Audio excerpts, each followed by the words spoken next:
السلام علیکم ورحمۃ اللہ وبرکاتہ۔ آج اپنے صلاح کورس کے اگلے لیسن کے ساتھ ہم حاضر ہیں۔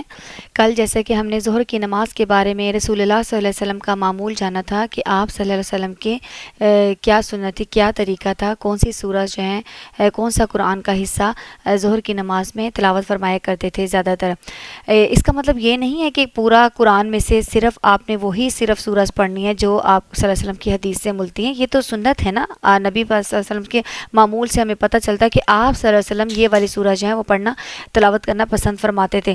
ادروائز پورے قرآن کی اجازت ہے، جہاں سے مرضی کوئی بھی حصہ تلاوت کیا جا سکتا ہے۔ قرآن کی ایک آیت، دو آیت، اور چھوٹی سورہ، بڑی سورہ، کچھ بھی آپ کو آسان لگے، کچھ بھی آپ پڑھنا، آپ کو کوئی حصہ بھی آتا ہو تو آپ اس کو قرآن پر اپنی نماز میں شامل کر سکتے ہیں۔ لیکن چونکہ ہم رسول اللہ صلی اللہ علیہ وسلم نے جو ہے نا فرمایا کہ آپ تم ایسے نماز پڑھو جیسے تم مجھے نماز پڑھتا ہوا دیکھو، اور دوسرا ہم نبی پاک صلی اللہ علیہ وسلم کی محبت میں ان کی سنت پر عمل کرتے ہوئے ہماری یہ کوشش ہوتی ہے کہ ہم بھی وہی حصہ تلاوت کریں جو ہمارے نبی پاک صلی اللہ علیہ وسلم تلاوت کرنا پسند فرماتے تھے۔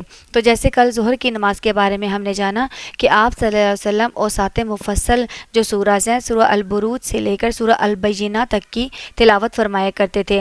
تو عصر کی نماز میں رسول اللہ صلی اللہ علیہ وسلم جو احادیث سے ثابت ہے کہ آپ صلی اللہ علیہ وسلم کبھی 15 آیات تلاوت فرماتے تھے قرآن پاک کی، سورہ کی 15 آیات، یا پھر جتنی ظہر میں جتنا تلاوت فرماتے تھے نا اس کا آدھا حصہ عصر کی نماز میں تلاوت فرمایا کرتے تھے۔ اس کو اتنا زیادہ لمبا نہیں کرتے تھے۔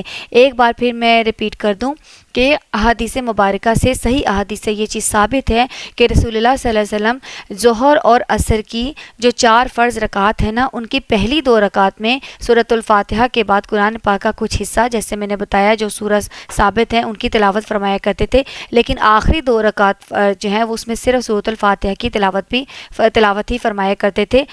کبھی کبھار ایسا بھی ملتا ہے کچھ احادیث میں کہ کبھی کبھار آپ صلی اللہ علیہ وسلم سورۃ الفاتحہ کے بعد تیسری چوتھی رکعت میں کبھی کوئی سورہ جو ہے اس کو ایڈ کر لیتے تھے، لیکن زیادہ تر ان کا معمول یہی تھا کہ آخری جو تیسری اور چوتھی رکعت تھیں ان کو صرف اور صرف اس میں سورۃ الفاتحہ کی ہی تلاوت فرمایا کرتے تھے۔ اچھا، اب چلتے ہیں ہم اپنی مغرب کی نماز کی طرف۔ مغرب کی نماز جو ہے نا رسول اللہ صلی اللہ علیہ وسلم جو ہے اس کو معمول سے ہٹ کر، یعنی کہ اس کو تھوڑا شارٹ رکھا کرتے تھے، اس کو چھوٹی نماز رکھتے تھے، اس میں بہت زیادہ لمبی تلاوت نہیں کرتے تھے۔ یوزلی جو نا عام طور پر رسول اللہ صلی اللہ علیہ وسلم کا احادیث سے ثابت ہے کہ یہ معمول تھا کہ سورۃ البینہ کے بعد کی جو آگے جو سورج ہے نا ان کو تلاوت فرمایا کرتے تھے۔ یہ سنن نسائی میں باب الافتتاح حدیث نمبر 61 اور 62 میں اس کا ریفرنس جو ہے وہ موجود ہے۔ اسی طرح ابن ماجہ باب الصلاح حدیث نمبر 7 میں بھی اس چیز کا ریفرنس موجود ہے۔ اور رسول اللہ صلی اللہ علیہ وسلم مغرب کی نماز میں کبھی کبھی چھوٹی سورج پڑھتے تھے اور کبھی میڈیم سائز جو ہے نا سورج، کبھی لانگ اور کبھی میڈیم سائز سورج کی تلاوت فرمایا کرتے تھے۔ اسے امام بخاری نے روایت کیا باب الاذان میں حدیث نمبر 98۔ اسے صحیح مسلم میں بھی یہ حدیث موجود ہے باب الصلاح حدیث نمبر 173۔ اسی طرح سنن نسائی میں بھی یہ حدیث موجود ہے۔ اس کے علاوہ رسول اللہ صلی اللہ علیہ وسلم جو سورۃ طور کی تلاوت بھی کبھی کبھی مغرب کی نماز میں فرمایا کرتے تھے سورۃ الفاتحہ کے بعد، جسے صحیح بخاری میں باب الاذان میں حدیث نمبر 9 میں دیکھا جا سکتا ہے۔ اسی طرح صحیح مسلم باب الصلاح حدیث نمبر 174 میں بھی یہ حوالہ موجود ہے۔ سنن نسائی افتتاح حدیث نمبر 65۔ اسی طرح ابن ماجہ میں بھی یہ حوالہ موجود ہے۔ اس کے علاوہ رسول اللہ صلی اللہ علیہ وسلم سورہ الاعراف اور سورہ المائدہ کی تلاوت بھی مغرب کی نماز میں فرمایا کرتے تھے کبھی کبھی۔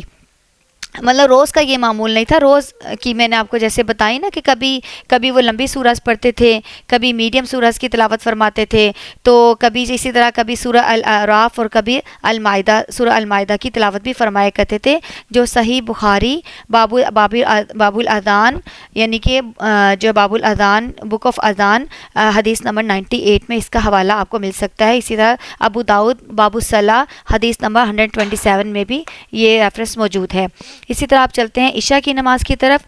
عشاء کی نماز جو ہے فرض رکعت جو ہے فرض جو عشاء کے 4 فرض ہیں اس میں رسول اللہ صلی اللہ علیہ وسلم نے ان کی کوشش ہوتی تھی کہ تلاوت اس میں مختصر کی جائے.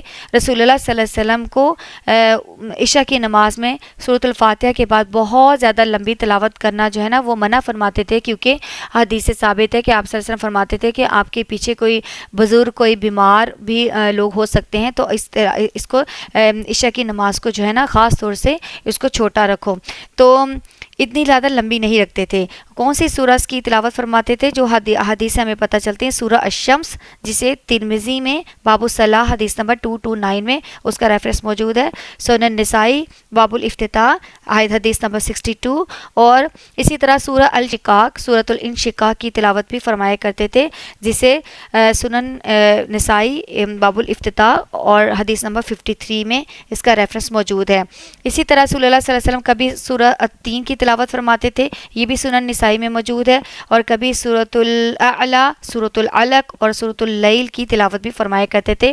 اسے صحیح مسلم باب الصلاح 178 سے لے کر 181 تک حدیث میں موجود ہے. سنن نسائی میں بھی اس کا حوالہ آپ کو مل جائے گا. تو رسول اللہ صلی اللہ علیہ وسلم کا یہ جو معمول تھا جو میں نے آپ کے سامنے رکھا فجر سے عشاء تک، تو ہمیں بھی کوشش کرنی چاہیے کہ جو سورج ہیں ان کو تھوڑا تھوڑا کر کے یاد کریں.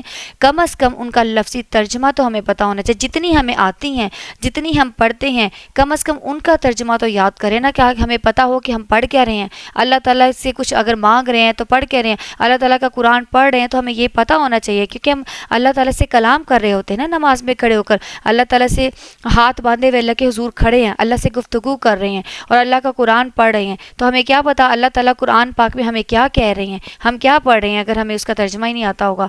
تو میں امید کرتی ہوں کہ انشاءاللہ تعالیٰ ہم سب آہستہ آہستہ جو ہے سورج کو یاد کرنا شروع کریں گے، اور اس کا ترجمہ بھی انشاءاللہ تعالیٰ دیکھیں گے، اور ترجمے کو ذہن میں رکھ کر نمازوں کو جب ادا کریں گے تو انشاءاللہ ہمارے ہر دفعہ کی طرح میں آج بھی کہہ رہی ہوں کہ ہمارے خشوع میں بہتری آئے گی، اور نمازیں ہماری انشاءاللہ بہتر ہوں گی، قبولیت کے درجے تک انشاءاللہ پہنچیں گی. جزاکم اللہ خیرا کثیرا. سبحانک اللہم و بحمدک، نشہد ان لا الہ الا انت، نستغفرک و نتوب الیک. السلام علیکم ورحمۃ اللہ وبرکاتہ.